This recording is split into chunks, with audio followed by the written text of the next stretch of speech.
Amigos, meu nome é Vinícius Talon e se o indivíduo está preso, ele deve usar algemas? Esse tema diz respeito à forma de prisão, à condução de um preso, como ele permanece, por exemplo, numa audiência, no seu interrogatório, no júri. É necessário usar algemas o tempo todo? Para o leigo, talvez seja algo evidente, numa resposta afirmativa, deve usar algemas. Mas quando entramos na parte técnica, na parte relativa à legislação e também a uma súmula vinculante que trata desse assunto, chegamos à conclusão de que, como regra, não se usa algema. As algemas não devem ser utilizadas. A exceção é nos casos previstos em lei e mencionados na súmula vinculante número 11 do STF. Portanto, se o indivíduo está preso, ele deve usar algemas?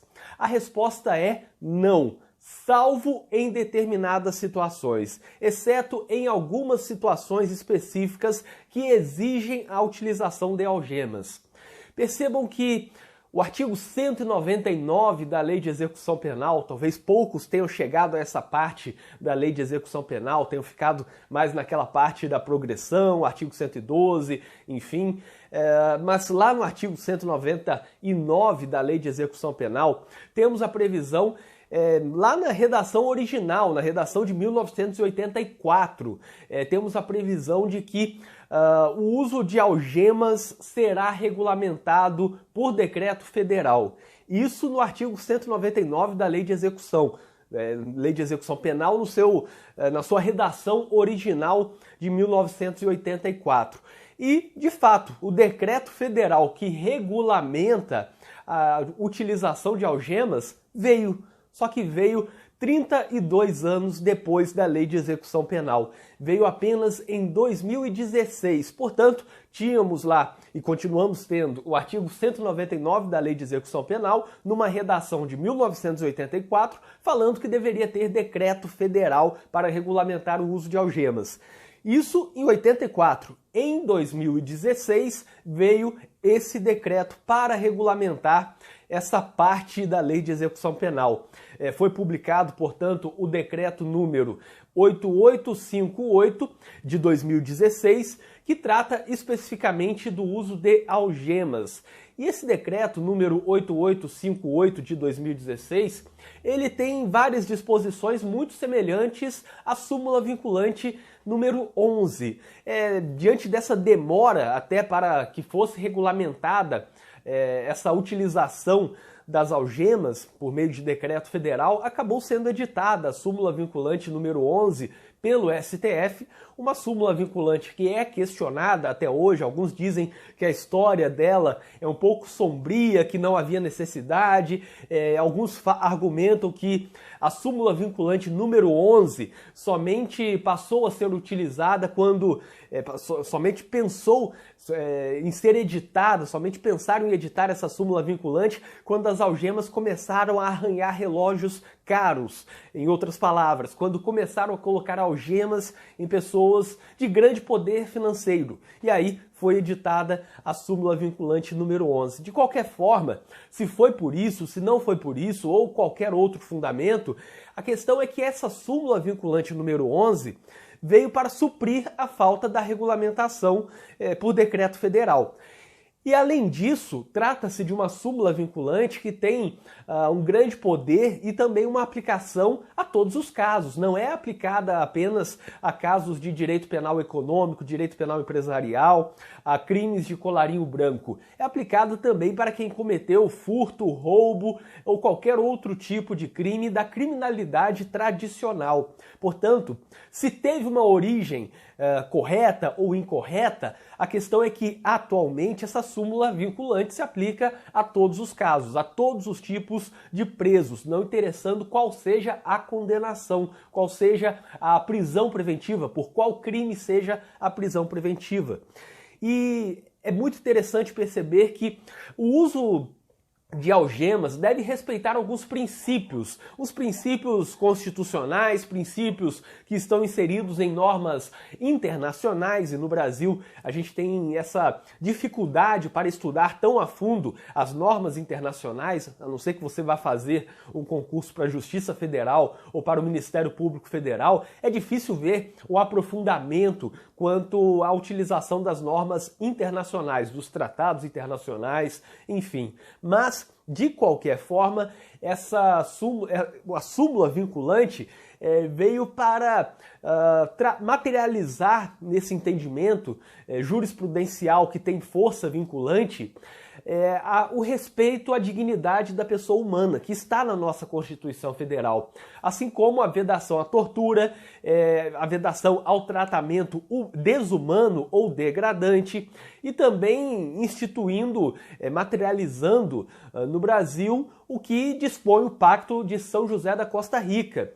Nesse caso, temos vários fundamentos contra a utilização excessiva do uso de algemas. Vários fundamentos legais, constitucionais e também previstos em normas internacionais de direitos humanos que demonstram claramente que o uso de algemas não deve ser banalizado, não deve ser a regra. O uso de algemas é a exceção.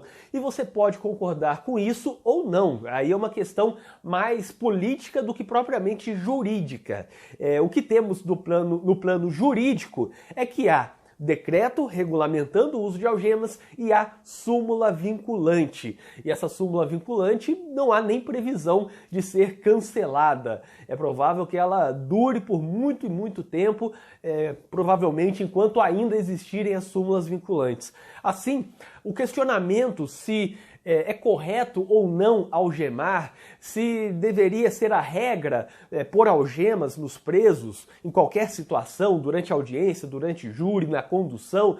Isso daí é um debate muito mais político, é um debate talvez para tentar convencer os ministros do STF a alterar a súmula vinculante, a cancelar, mas do ponto de vista jurídico, propriamente da aplicação do direito e da interpretação do direito vigente, temos a súmula vinculante que não dá margem a uma interpretação de permitir a utilização das algemas de qualquer jeito, em qualquer caso. É uma utilização muito restrita, como já veremos.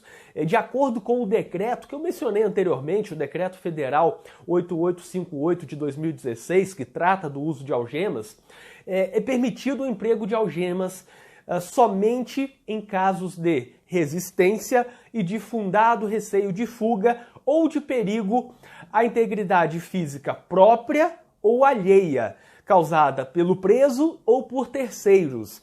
E também é necessário observar que essa excepcionalidade, a utilização das algemas, deve ser por escrito. Não basta uma decisão de usar as algemas apenas de forma verbal, sem nenhuma fundamentação.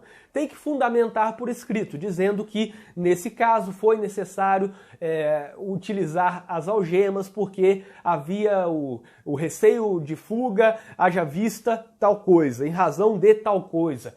Ou havia uma resistência do preso, ou havia risco à integridade física de pessoas que estavam no local, do próprio preso, ou integridade física dos próprios policiais que estavam prendendo ou conduzindo aquele preso.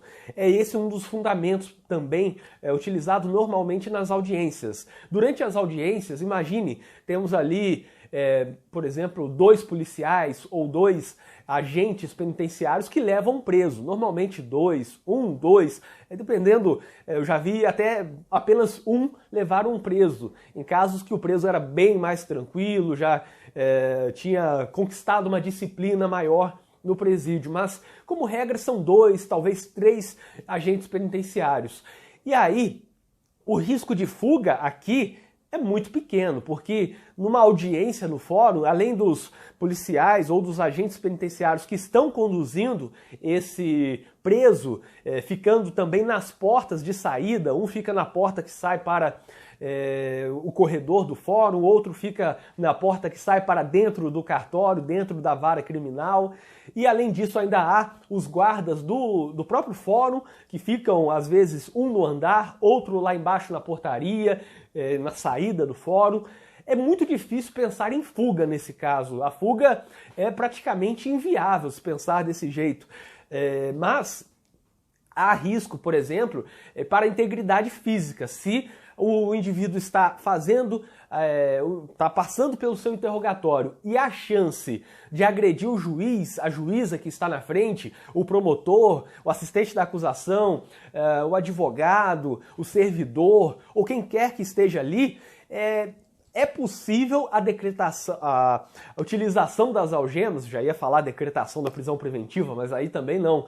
Mas a utilização das algemas, nesse caso, é possível desde que de modo fundamentado, ou seja, tem que explicar por que há esse receio, por que há esse perigo à integridade física. Não basta apenas prender porque tem chance de bater em alguém, decretar a utilização das algemas na audiência para o interrogatório apenas porque acha que tem chance de fazer alguma coisa. As algemas só podem ser colocadas se tiver uma fundamentação concreta. É o que diz o decreto, é o que diz a súmula vinculante. Pode-se concordar ou não com isso, mas é o que fala o decreto e a súmula vinculante.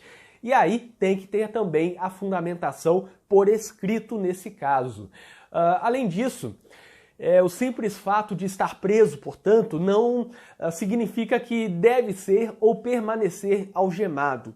Pois bem, o indivíduo que está preso preventivamente, temporariamente, ou está preso cumprindo uma pena, ele se encontra dentro de um estabelecimento prisional, dentro de uma cela, no mínimo lá mesmo que a cela não seja fechada, mas pelo menos o corredor é fechado. E há presídios que são assim, a cela fica aberta e apenas o corredor que fica fechado. De qualquer forma, ele está retido para não fugir, para não ter chance de atacar algum agente penitenciário ou algo parecido. Mas quando sai dali para condução, para audiência, para participar de um júri ou qualquer outra coisa que exija a sua presença, qualquer ato que exija a sua presença, a utilização das algemas deve ser excepcional. Não é o fato de estar preso, encarcerado corretamente, legitimamente pelo Estado, que dá o direito de pôr as algemas nesse indivíduo. É necessário que, nesse caso, ele tenha algum dos fundamentos previstos no decreto ou na súmula vinculante. Caso contrário, seria uma utilização automática das algemas em razão apenas do fato de estar preso.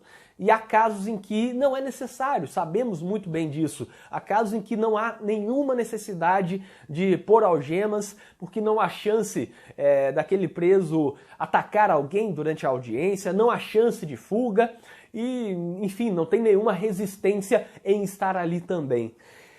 Por fim, temos a súmula vinculante número 11. A súmula vinculante número 11 diz o seguinte: só é lícito, vejam que ela já começa dizendo, ela não diz que é permitido o uso, é permitida a utilização de algemas, exceto quando. Ela não fala assim.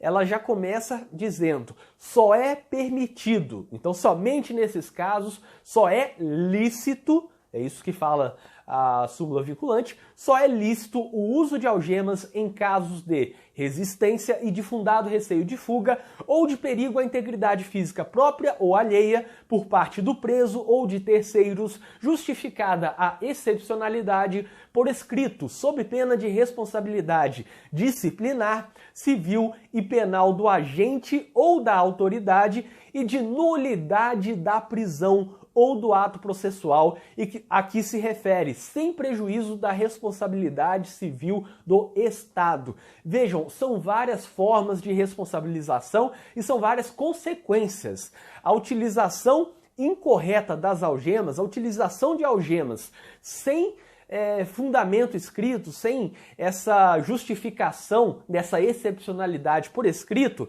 pode gerar responsabilidade disciplinar civil e penal do agente ou da autoridade responsável. Então, são as três formas de responsabilidade: disciplinar no âmbito administrativo, civil no âmbito indenizatório e penal no âmbito de configurar crime. Além disso, temos a nulidade da prisão ou do ato processual a que se refere. Então, se alguém foi preso com a utilização de algemas incorretamente, sem a fundamentação por escrito, o que vai acontecer é que aquela prisão é considerada nula. E aí, a expressão nulidade aqui na lei é um pouco equivocada. Na verdade, a prisão seria considerada ilícita. E da mesma forma, o ato. Imagine realizar uma audiência em que o indivíduo permanece algemado o tempo todo, é interrogado algemado, a defesa deixa consignado essa violação à súmula vinculante, pode posteriormente pedir a nulidade do ato. É muito comum fazer isso até mesmo em júri, porque o preso entrou algemado no plenário do júri, permaneceu algemado e a fundamentação é fraca, é uma fundamentação ruim para que ele permanecesse algemado. Nesse caso, pede-se a nulidade do próprio júri, para que seja feito um novo júri. Então, é uma consequência muito importante também que o advogado criminalista tem que ficar de olho. E, por fim, temos a responsabilidade civil do Estado. Se antes falamos da responsabilidade civil do agente ou da autoridade, agora temos também essa indenização a ser avaliada quanto à responsabilidade do Estado. Portanto, são várias consequências. A súmula vinculante número 11 deve ser conhecida por todo mundo que vai atuar numa prisão em flagrante, numa condução de preso, numa audiência, num júri, em qualquer coisa que envolva alguém que está preso e que eventualmente esteja de algemas. Portanto, é muito importante conhecer todas essas regras. Eu espero que vocês tenham gostado deste vídeo. Inscrevam-se no canal e ativem as notificações, porque assim vocês saberão sempre que for lançado um vídeo novo aqui no canal. E para quem tiver interesse, eu deixarei na descrição deste vídeo um link com várias coisas úteis, como por exemplo, um grupo de debates com criminalistas do Brasil inteiro, além de artigos, vídeos, livros de minha autoria, contato para palestras, cursos em que eu leciono, incluindo um curso de prática processual penal, que tem uma parte enorme, um módulo inteiro sobre a utilização da prisão preventiva, a banalização da prisão preventiva, medidas cautelares, algemas e muito mais. E você também encontrará outras coisas úteis nesse link que está na descrição deste vídeo. E até o próximo vídeo.